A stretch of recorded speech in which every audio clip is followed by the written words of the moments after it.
Hello, and thank you for joining us for the final game of the weekend as we are going to finish off week 1 of the LCS Lock In tournament. I'm still Pastry, that's still Kobe, and it's Golden Guardians versus Team Liquid. And honestly, for the Golden Guardians, Kobe, despite, being 1-1 and picking up a loss, they should feel very good and very optimistic after the games they've played already. They really should, because, originally when we're writing this intro at the beginning of the week, we're like, all right, it's the richest team versus the poorest team. Yep. Good luck.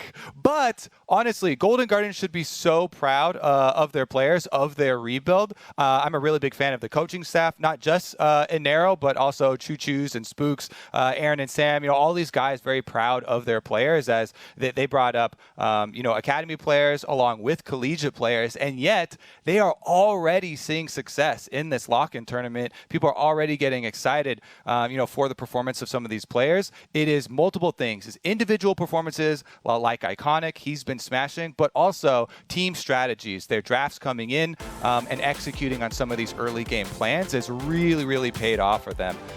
Looking at Iconic, as we mentioned him, he has smashed it. Highest KDA in the entire league right now for the beginning of the lock-in tournament, and going against the one sub on Team Liquid, as Santorin has made it, as I saw by his tweets, but he can't stop, or he can't start this week. He has to wait until next week due to the legality. So it's still going to be Armeo as the one sub here for Team Liquid. That being said, Armeo performed quite well for Team Liquid thus far in the tournament as well. And this is going to be a very important matchup, as Golden Guardians have been really relying on Iconic to do a lot of the early game playmaking, but in addition, carrying a big burden of a lot of the damage for the team too. So, things like the Talia, like the Graves, like the Nidalee, these are going to be highly prized here, and jungle pool pinches are very likely for this champ select.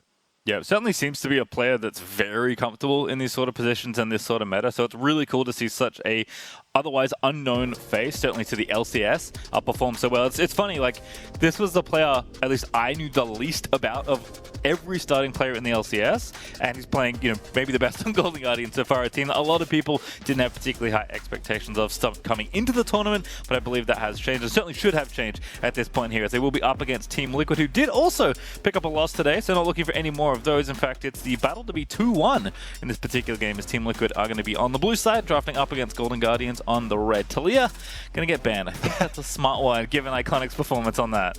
Yeah.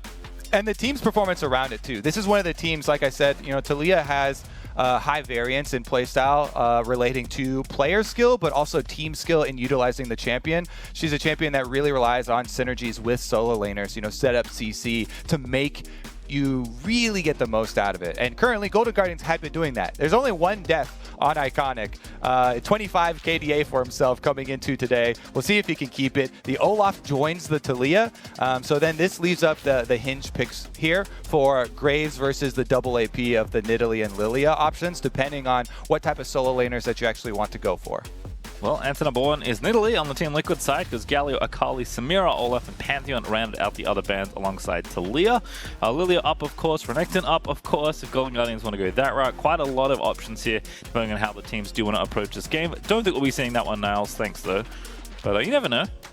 Could be getting spicy. There's a couple different directions you can try and go for. Renekton, Kai'Sa have become notorious, especially a lot of AD carry players. In addition to Kai'Sa being in a very strong state right now, I know that just talking to them, they have so much more fun and are passionate about playing Kai'Sa, because you truly do get to embody the ult name, the killer instinct now with Gale Force, you also having the execute.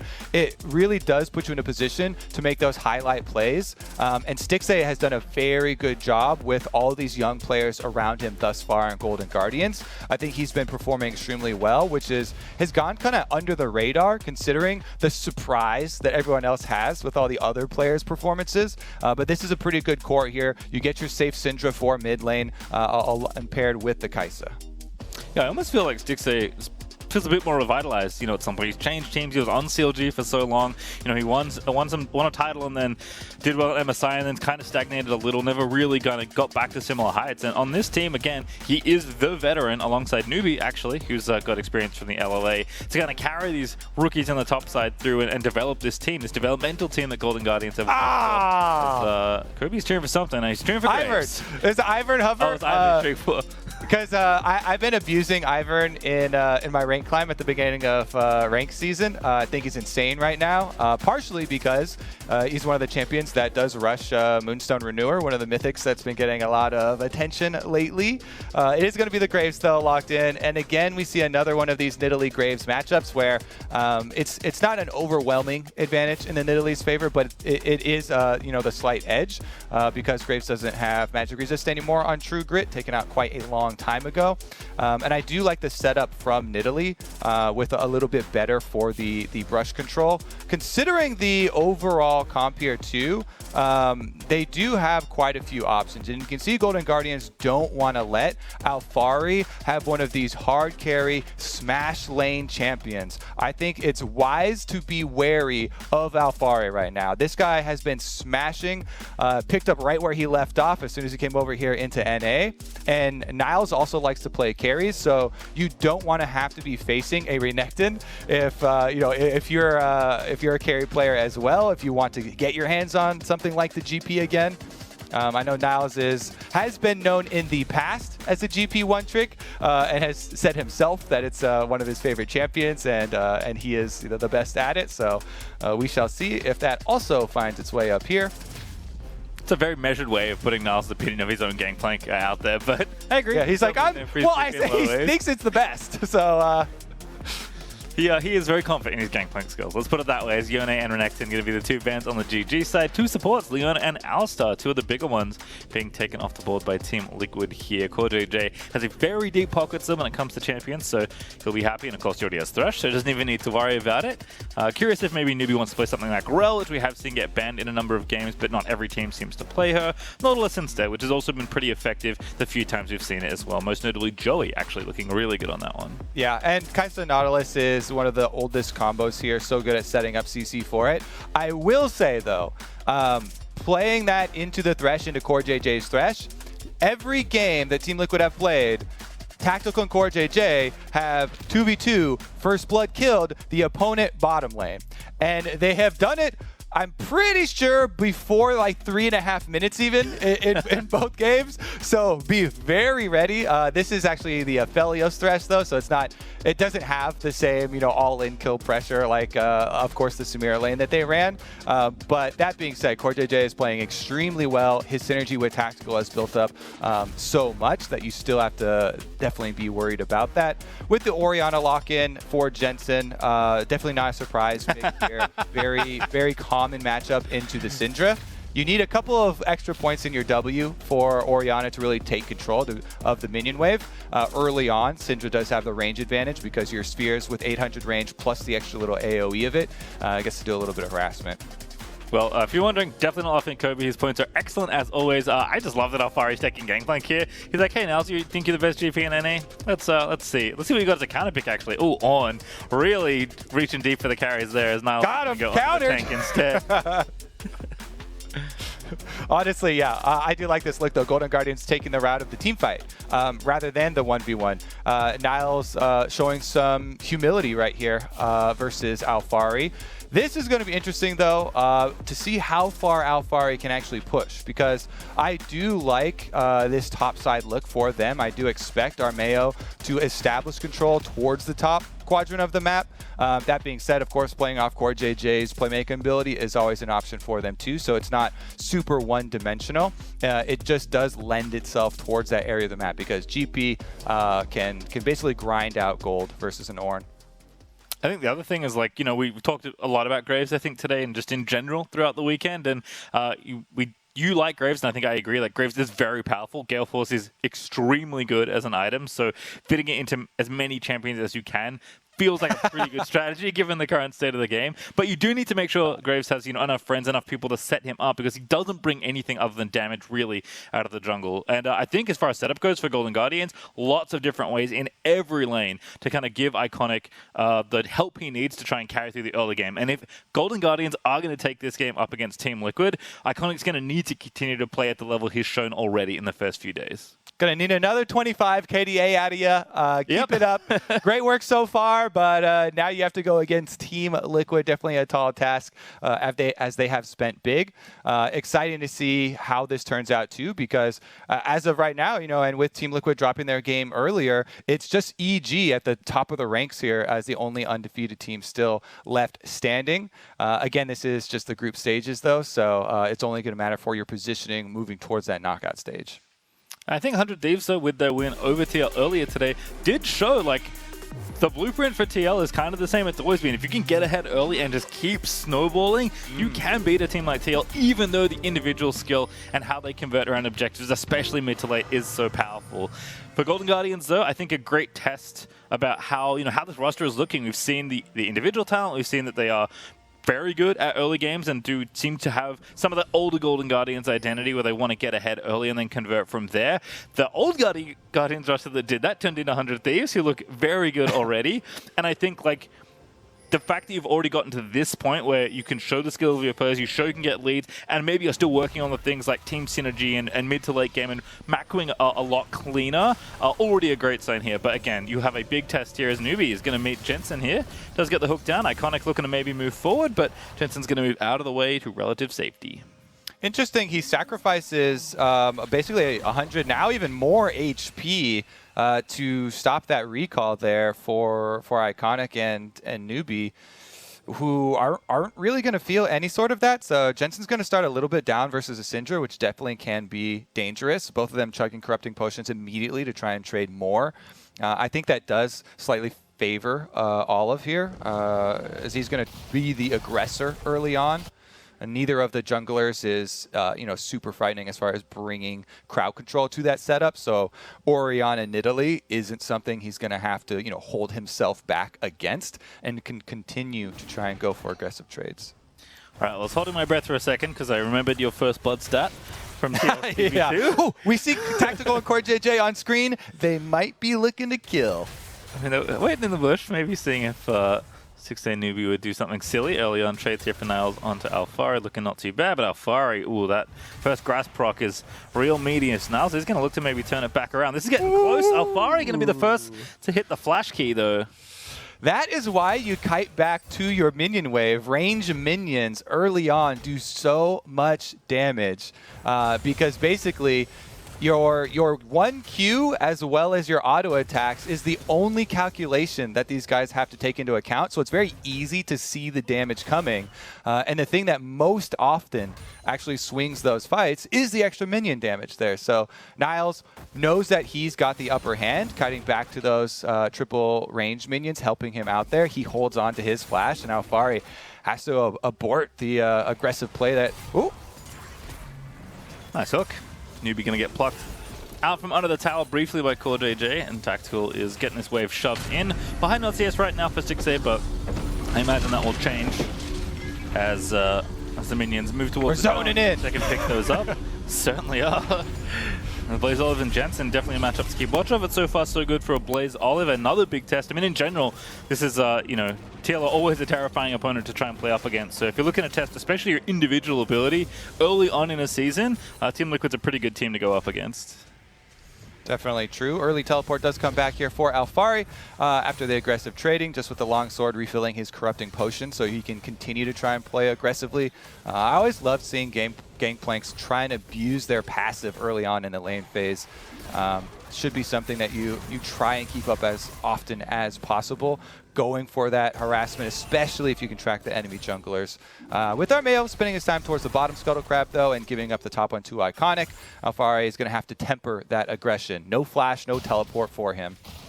Yep, there is that crab going down. Iconic collects 77 gold.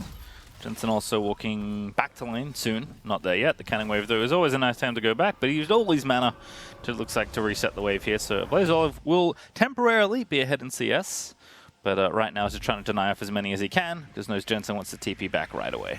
Yeah, I always love the Syndra side of the matchup early on for this, especially if you're facing something that doesn't bring crowd control from the jungle, like you're saying. So Blazov can go for these aggressive trades, try and harass Jensen while finishing up the CS.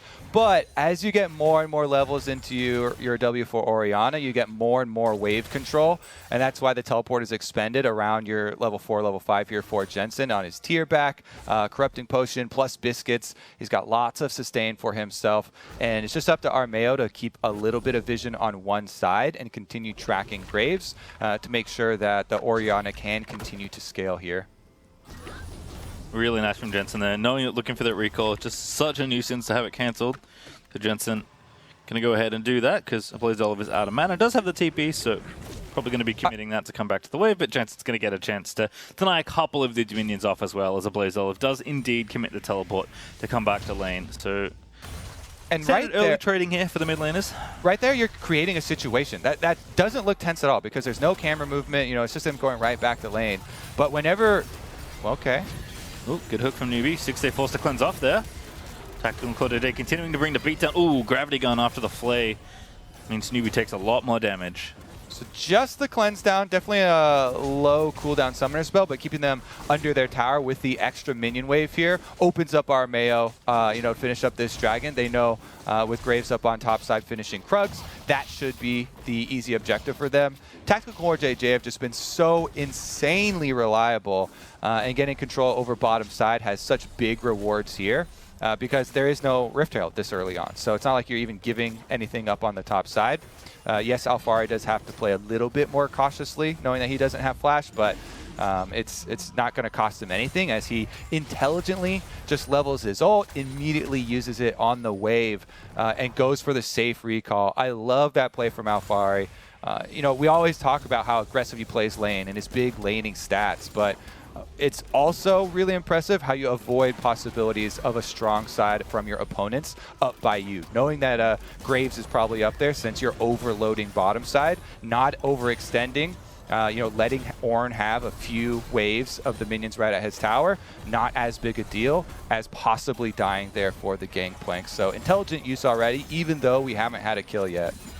Yeah, we did see that pressure kind of move further down to the bottom side. Armeo was, I believe, down there looking to maybe chance a tower dive. So 16 Newbie did play respectfully. Also, Niles took the minions on like a little merry-go-round in the top lane. But I'm sure that's going to be broken relatively soon. I think already has actually, as Alphari is back to lane nice and happily with the Sheen finished. Feeling just fine here as the GP. Big wave here in mid lane here for Jensen. He's going to have to reverse that, but shouldn't be too tricky as we have a look at the total gold right now. Unsurprisingly, it is Tactical at the top of the leaderboard. Blazov actually right behind him, which is a good look for him, but Tactical again alongside Claude Day has just been such a consistent force. Even in the game they lost versus 100 Thieves against one of, if not the best current bottom lanes in the LCS, they still got first blood at level 1. Yeah, exactly. And I'm glad that we're seeing the Aphelios come back. I know people memed on this champion for many, many years, but at the start of this tournament, I was talking to Primal a lot, and he's really been missing out on not seeing the Aphelios in the first couple days. Since then, we have had quite a decent amount of it. I really feel like the champion did well in the off season. After the little buffs to his ultimate they just got and the changes to the items, it feels so nice. Oh, here we go. Good snipe from Claude Day. No damage. Here, well. Here we go. Right, Aphelios is in the river. Blazov did get Jensen. But Niles also looking kind of low here. He's going to run into Alphari. Ooh, one ulti. This is actually going to be a 1v1 attempt here for Niles because there's no one here to help him, but the damage is good. Alphari getting low. He does have the flash. It doesn't have to burn it just yet. Niles commits the ulti, but can't quite complete the kill. Sent him a message, though. Nice little combo there. Is going to also free up this possible Rift Herald. Armeo's coming over, but they did lose track of positioning on Newbie. I think if he cancels this recall, they'll be fine. They can finish it up here because they've got the extra person advantage. You see bottom side Core JJ is working to pressure on the tower, and it just comes down to possible smite steal. Yeah, back to the scries. Bloom there for Newbie just to get some vision onto Armeo. So Penguin does dab it out as Iconic indeed collects the Rift Herald. Unfortunately, Six has been zoned very far away from this tower. thanks to this extended roam, I guess, extended by the cancel in some ways. And as always, some things about Aphelios have not changed, and certainly the spinning blades of Turret Death continue to exist as the first tower, and a big chunk of gold are going to go over to Tactical. Yeah, and it does look like, oh man, the Golden Guardians gave up so much for going for that Rift Herald, but they were already getting abused quite heavily under the tower. And so you're kind of in a tough situation anyway, and they make the call to say, okay, we're actually just going to give up the entire first turret bonus with the extra turret plates here and exchange it for the Rift Herald by sending Newbie up there. I still think they could have held out on the bottom side and kept them off, considering the last couple plates are the strongest. Top side, though, looking at a possible dive. Yeah, didn't spot Jensen with this roam. Very well timed there, and there's a shockwave is good. Niles does get the knockup, but the GP ult is down, and first blood, 10 minutes in, is going to go to Jensen. Oh, Iconic, though, finds it, even with the flash. Collateral damage indeed as Jensen will fall. Now Alfari in trouble as Iconic continuing. Man walking. Kobe. Ooh, the alcove, though, does keep Alfari safe with Iconic not quite able to get the double. All right, CoreJJ going to try and make some quick moves over to the mid. Doesn't get the Ganon minion for himself. Interesting pickup there, as it was the flash still. Jensen flashed in a line. So you still get the explosion for Graves with your ultimate at the end, and the extended damage killed him anyway. You have to flash perpendicular versus the Graves ultimate if you want to try and live that scenario. So Jensen losing the summoner spell plus the gold over to Iconic, definitely the big carry for Golden Guardians. Regardless, though, I think Team Liquid still shrugged that one off. They've got a ginormous gold lead, largely, obviously, in part to Tactical and CoreJJ's work on the bottom side and the sacrifice that Golden Guardians made in order to get that Rift Herald play for topside. Here's another look at it, though. Jensen starts it out as the range champion, knows that he can tank it, no problem. He's not in danger, tanks the extra shot. But here, even though seeing it, it was very close to even the end of the explosion range there, so maybe he thought he was going to fully outrange even the balloon at the end. Regardless, Dragon will be started up. Teleports only available here for Niles to join. Golden Guardians would have to sacrifice some top turret plates if they wanted to do that. Oh, I really thought that was going to go the other way, but Iconic does secure it with the smite. Yeah, as you mentioned, Alfari had already used it earlier and TP'd up to lane, so wasn't able to join there, so Golden Guardians, by all accounts, should have gotten that Drake, and one Nidalee Spear aside, they do indeed get it.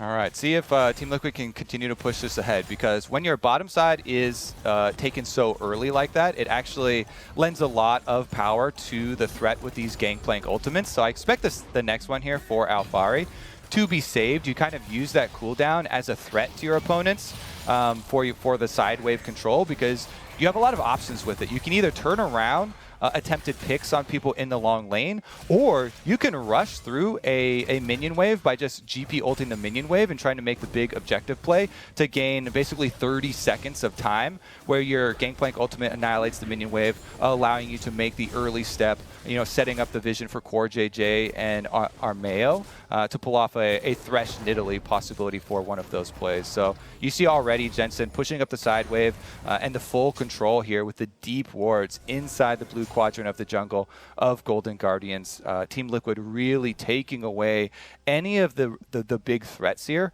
of those picks from the side of Golden Guardians.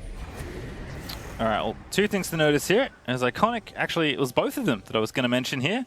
Number one is that the Rift Herald was running out, so Iconic did have to actually drop it in the base and is going to move down towards mid, but very slowly. The other is that he's actually gone Immortal Shield Bow, which is different from the Gale Forces we've seen on, I think, every other Grave so far on the LCS. Obviously, Shield Bow, still good on ADs. We've seen on a couple different AD champions already, probably most notably Samira, but definitely a different look here for Graves in this game. Yeah, it gives you so much more tankiness, and it gives you the lifesteal super early on too.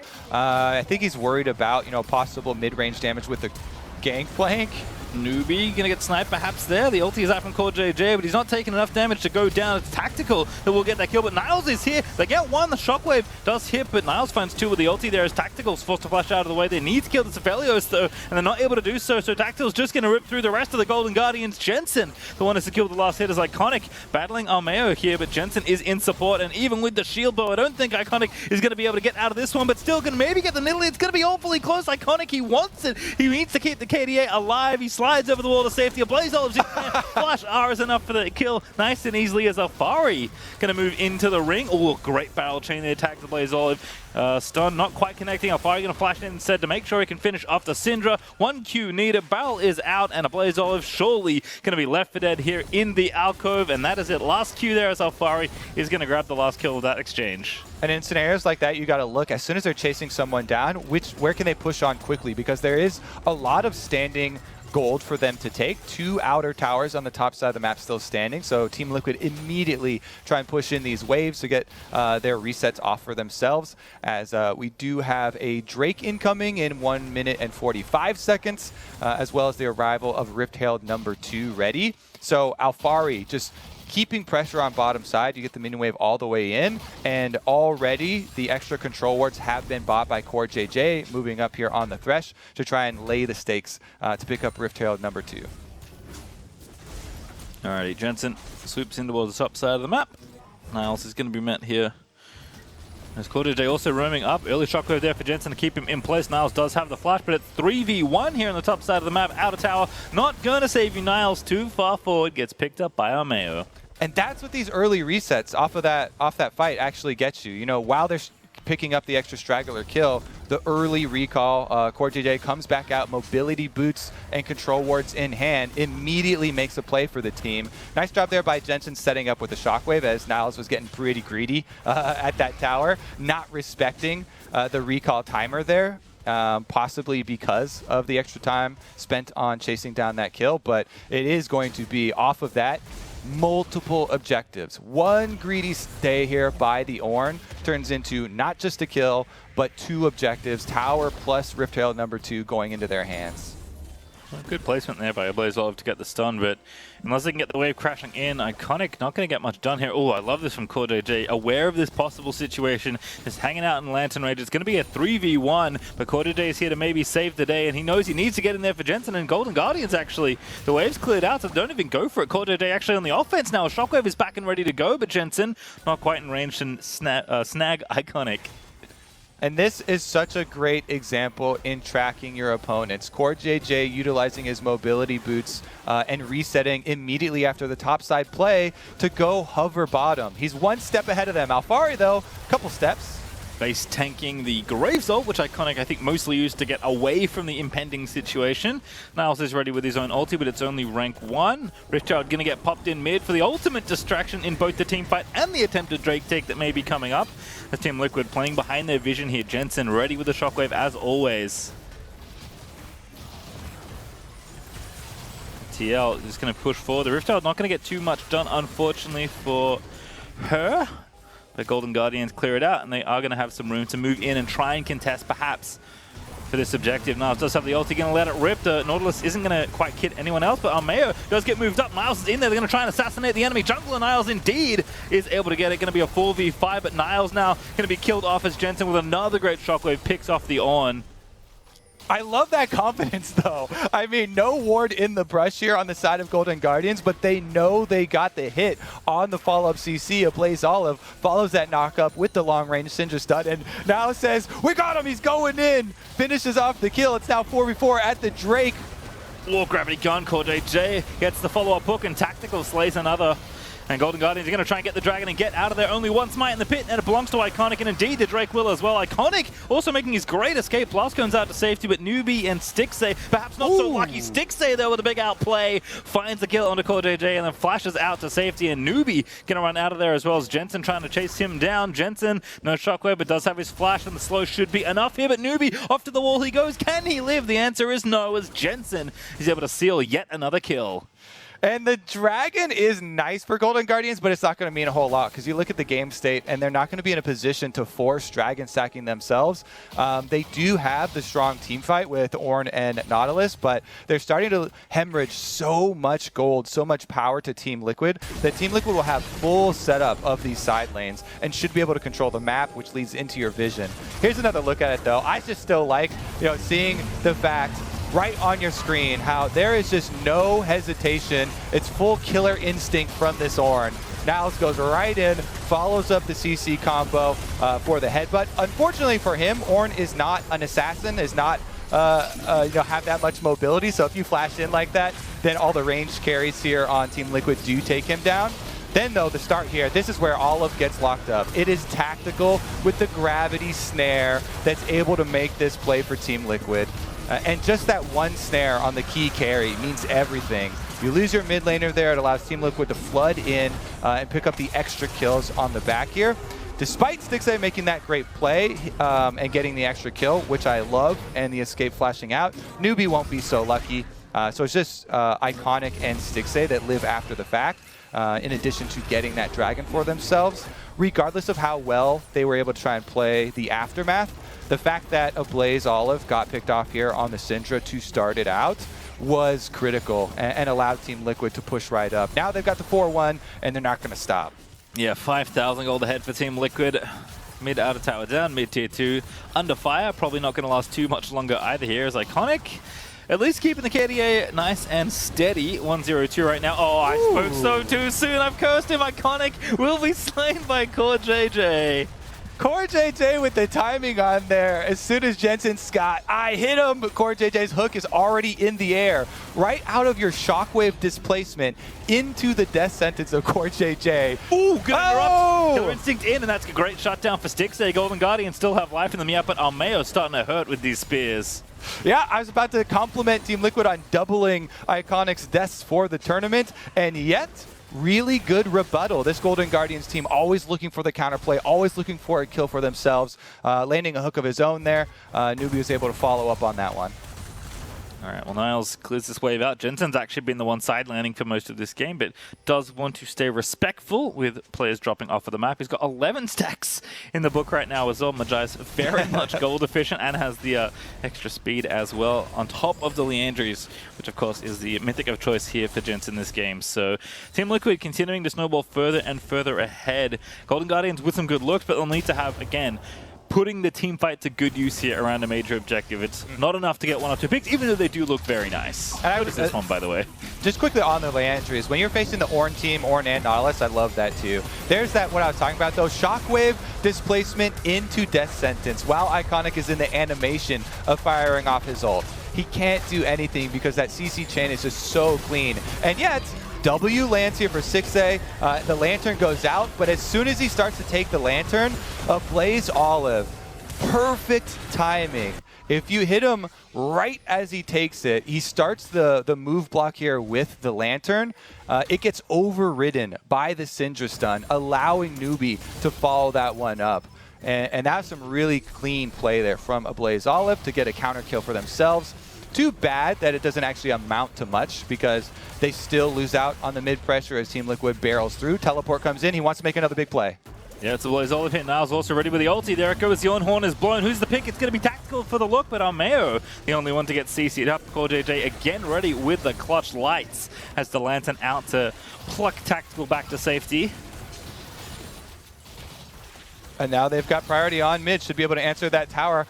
Regardless of missing and whiffing the Syndra stun this time around, they still get some gold for themselves, still are able to push Team Liquid off of retreating back from secondary turret taken. And this is in setup for a decently big Ocean Dragon. Number 3 doesn't give you the big bonus, but it does come with the added pressure that can sometimes afford you better positioning, which means a lot.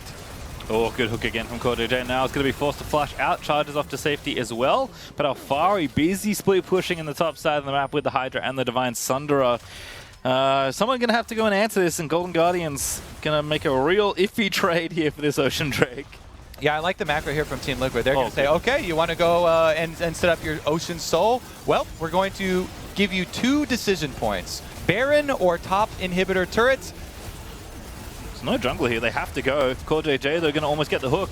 Dragon's going to go down. That's the green light for Armeo to just smite this Baron at his leisure. And indeed, Team Liquid will collect both the top part and the Baron here as they have full control of this side of the map. Alfari even slowing down Newbie, looking to get the parlays moving in. That barrel almost going off there as Newbie's going to be forced to fight, but a fight he can't win here as Niles is ready to go, but he doesn't have the ulti. 3-man shockwave from Jensen is tactical, lets it rip in the front side, and Blaze Olive is doing what he can. Armeo is low, but Niles is slain. Blaze Olive will die as well, and it's going to be the ace as tactical. He's popping off in the team fight. Iconic, the KDA just keeps dropping as Team Liquid going to grab the Bud Light ace. Oh my goodness, Team Liquid style on him with the macro first and the team fight right after.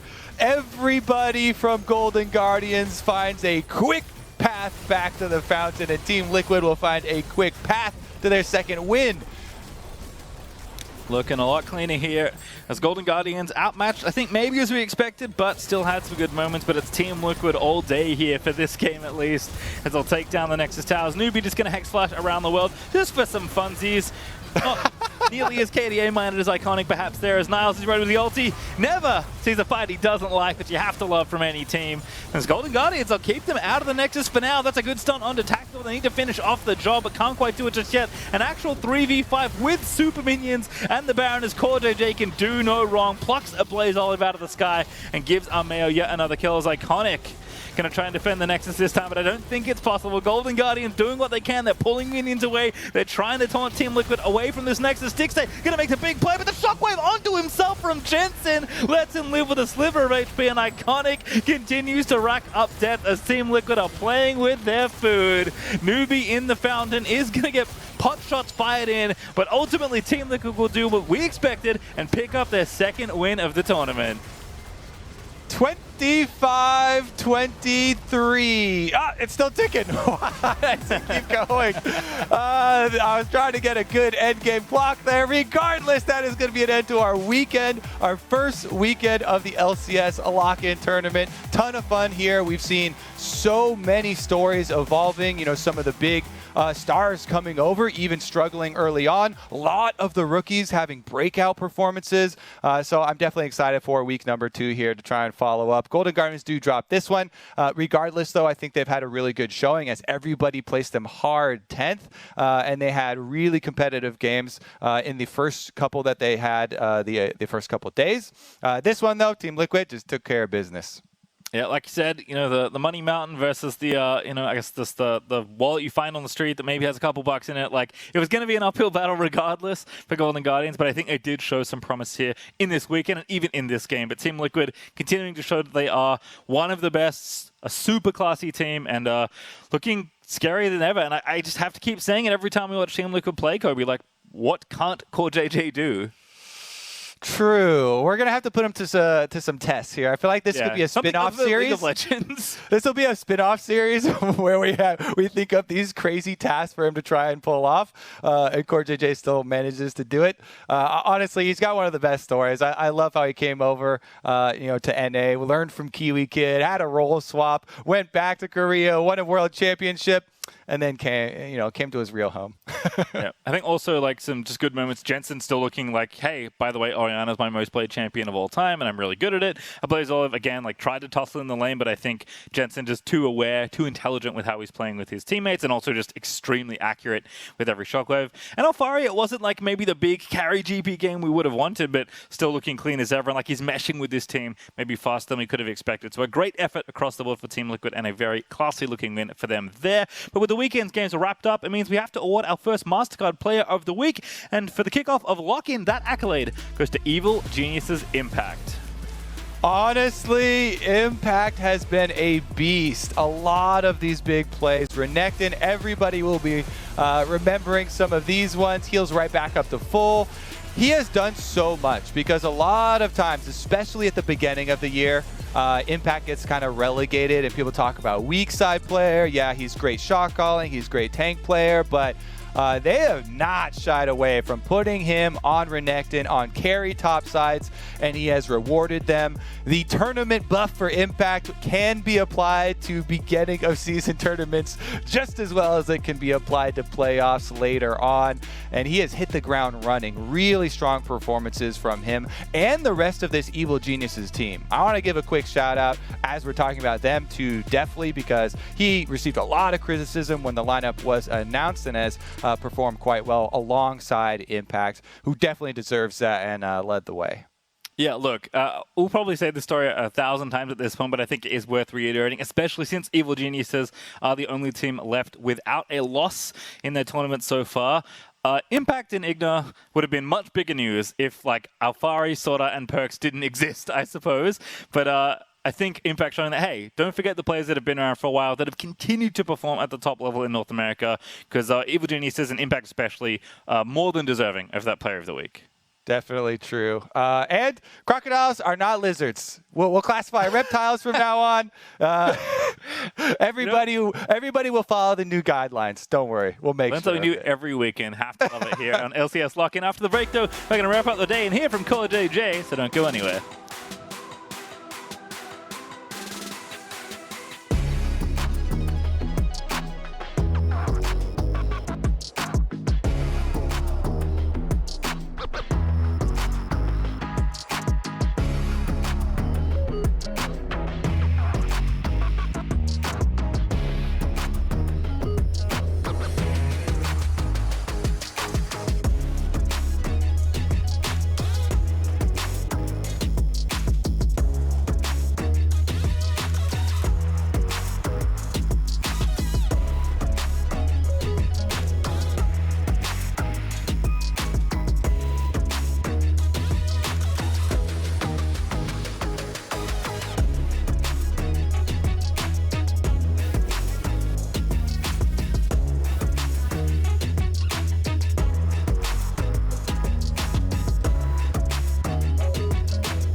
Eisen, I am joined by Team Liquid's Core JJ after they take down Golden Guardians.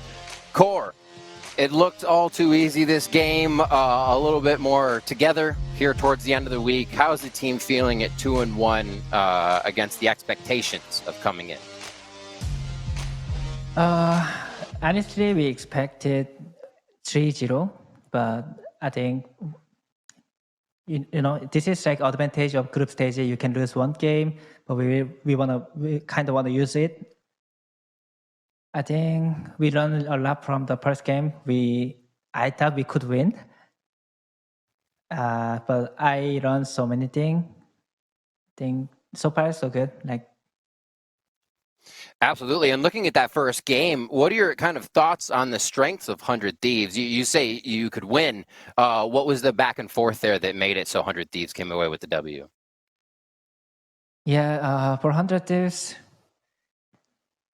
they really love bot lane, and their bot lane is like good enough to carry late game. Actually, we knew it about it, and then we prepared, and then I kind of too excited after getting killed. All right. Guys, game over. We win again. And then they played way better than us after that, and then it was really hard game. They actually own us actually. Well, I mean, that's the whole vibe of Lock In, right? You kind of get those first kills, push to the limits a little bit, and then you find where you need to step back. Core, I want to talk a little bit about the strength of the group with the CLG out now. Who do you think could be next? Wait, is CLG out? Yeah.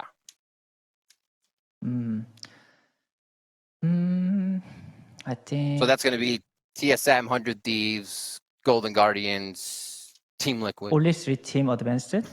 I don't, I'm sorry. I just play game. I just play game. No, that's perfectly fine. I'll just go to the next one. Looking at what you've been doing for the entire community with the LCS in-houses, what made you start these? You know, the last time I grinded my level 1 account to level 30 because I couldn't play solo queue because I didn't have a light account at that moment. But this time I queued the solo queue, and then I was Diamond 4. Queue time took 40 minutes, 50 minutes, and then I wanna play like this game. Absolutely. And then once I started the in-house, I realized this is pretty good for this entire environment, and then everyone like it. Yeah, I think I'm gonna do it every off season if I can.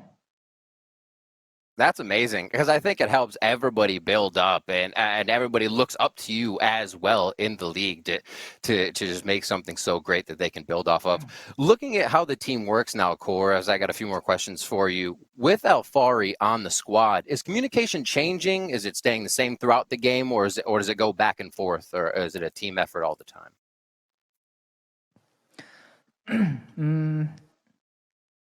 Actually, I'm having really fun playing with Alpari too. Like, yeah, Impact did really well with us, and then, but like having a EU time laner, like have a really different idea on the game. So I feel like I'm learning a new game again. So like right now, every game I want to play, I want to practice, I want to play game with him. Like it is really fun to play. That's awesome to hear. It's always great to know new teammates are fitting in immediately when they come in. Core JJ, always a pleasure to talk to you. Thank you so much for joining me again. Thank you. All right, everybody, don't go anywhere. We are going to take a quick break. When we come back, it's the Bud Light Breakdown. You don't want to miss it.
Welcome back to the show, everyone. The LCS is currently experiencing some technical issues, so we are going to take a commercial break to troubleshoot the issue. But as we go, here's a look at the New Year's resolutions for some of the LCS pros going into 2021.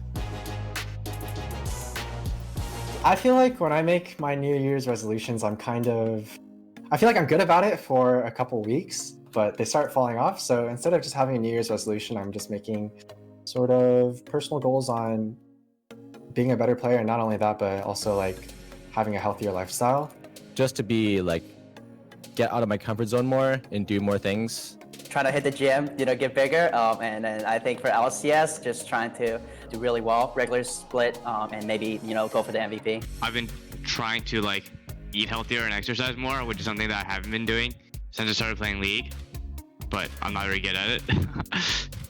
Highest resolutions for me, I want to meditate more, and especially with COVID and quarantining, I think it's really important to like be able to like give ourselves peace of mind, and I think it'll be something that'll help me with the stress throughout the season. I wanna more improve English and wanna be more good person. Just trying to learn the guitar. I hope one day that I can be able to play it like well and play like some of my favorite songs. The goal didn't change for me. This year I have the same goal. I want to win LCS, I want to be champion. I will work hard to do it. I told myself that this year I would not lose my confidence as a player. Negative feedback I get, I should just use it to strengthen my confidence and grow as a player. And that's my New Year's resolution. I try to make everyone improve together. That's my goal. 2021, I'm just personally gonna try my hardest to just be the best player I can be and be the best teammate I can be. And hopefully that's enough for us to win the whole thing.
Welcome back, everyone, to the LCS for the Bud Light Breakdown. We appreciate you sticking with us through the technical difficulties because we have some things to review after a packed day of games. I still got Mark, Alorm, and Crumbs here by my side.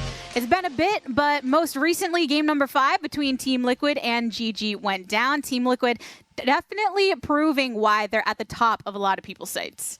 Yeah, I mean, we probably need a little refresher on the draft because it's been so long. But there was. It was an interesting change of pace for Golden Guardians. In their previous games, it had been more Niles on the carry and Ablaze Olive playing kind of more supportive style, whether the Galio or the TF. They definitely swapped that up this time, so it's good to see them reaching out for new styles. It's just unfortunate because Team Liquid's like just this brick wall of a team, and it's pretty hard to get advantages against them. It's hard, yeah. I do think that the Team Liquid roster can have some difficulties up against a much tougher opponent here because you really only have one person that can find picks here in Core JJ, and it's not even a hard engaged champion on the Thresh, so I think that they do get away with a win here that, okay, you win the laning phase, you win mid-game and easily close out, but with not a lot of hard engaged tools on the side of Team Liquid, I think this is a draft that they really could only get away against Golden Guardians here and maybe a few other opponents left in the tournament. I do think that while I agree it's nice that they're branching out and swapping the roles of Ablaze, Olive, and Niles, I wish that they did it at a different game because while we see Ornn as a counterpick a lot into carries such as Renekton, I don't think it was as good of a choice for the GP because when you play against GP, you don't want to give him a free laning phase to scale. The benefit of Ornn into Renekton is that Ornn will eventually outscale and you can beat him with your team fight. But when you're playing against GP, he can outscale you in both team fights and in lane and in the side lane. In team fights, it does depend on how good he places his barrels, and it's a little tougher. But just giving the free lane phase to GP doesn't make as much sense. I would have really liked to see another carry, really hard carry against GP counterpick.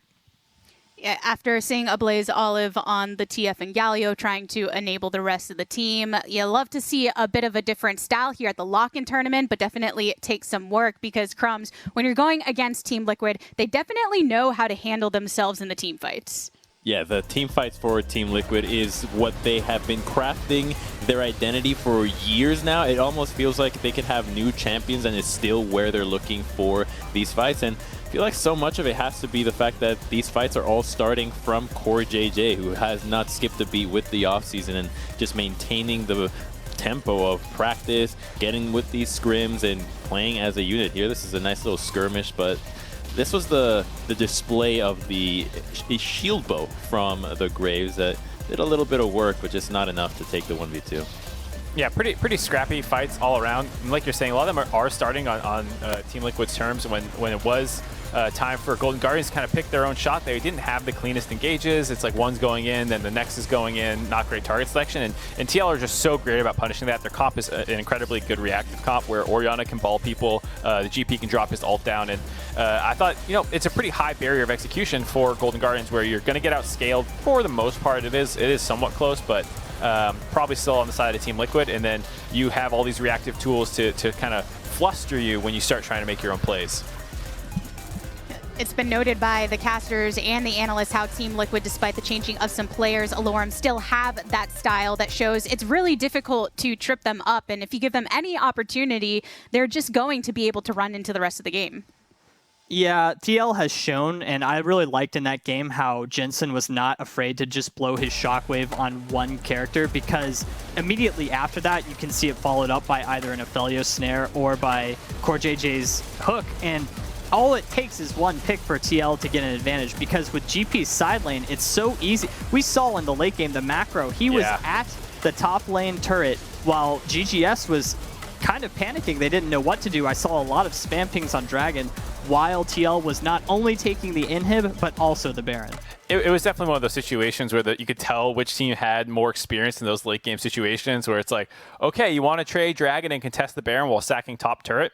That's actually something you can do, but you actually need to contest the Baron. You can't go for this like little half, we'll try and poke you off, because Team Liquid just kind of like took the poke and then took the Baron. You really actually have to commit there, especially with Graves finishing the Dragon off. But those are the kind of areas that Golden Guardians should be able to improve at pretty quickly.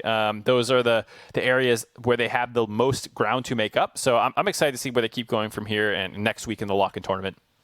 We've been kept on our toes. All these teams expected to smash, still picking up some losses, but then teams like Team Liquid coming through and showing why they are at the top of everyone's sights. Speaking of which, as far as the first week of the LCS, it is currently all locked in the Lock In with 100 Thieves, Team Liquid, and TSM at 2-1 with only 1 day of group stage remaining. Then over in Group B, Evil Geniuses remain undefeated, while Cloud9 goes into the next week at 2-1 with Dignitas and Immortals 1 win behind. At the top of the day, Crumbs, you talked about how Evil Geniuses have been impressing you with their performance, and it seems like they didn't let up yet today.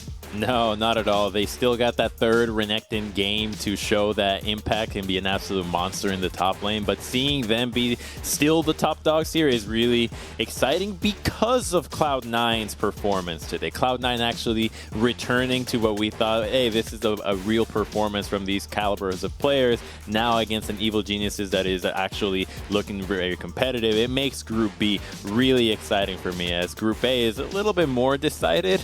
We've already lost CLG today.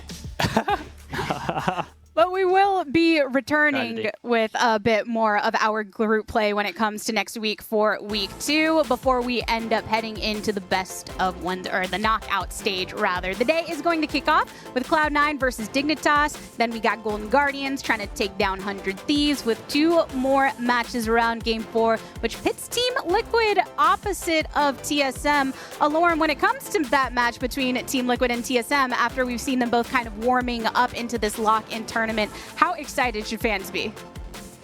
They should be really excited. Both of them have proved to be pretty good. I want to say I want to see a little bit more out of TSM. I think Team Liquid have proved to be more consistent. TSM have had some flubs here and there, but hopefully by next week, in a full week of scrims, TSM can get it all out of their system that, all right, we've had our fun, now it's time to get serious, and it's a battle of 2 giant orgs, so we'll see how it goes. Hey, next week, Santorin might join Team Liquid, and that would make the team even stronger, and I think that just, if he's on the roster, that's just going to be a slacking. It's so exciting as we're getting some of those missing pieces coming in. I mean, props to Armeo for being able to pull through for the team during this week, but we're, of course, waiting to see what these full rosters have available. As far as us here on the analyst desk, that's going to do it. We do have the party still going on twitch.tv/BudLight afterwards, where Power of Evil and Hooney will be joining myself and Dash on the Bud Light League Lounge. So better catch you there. And if we don't, then on behalf of myself, the remote broadcast crew, and everybody that you see before your eyes, thank you so much for tuning in. Until next time, good morning, afternoon, evening, and good night.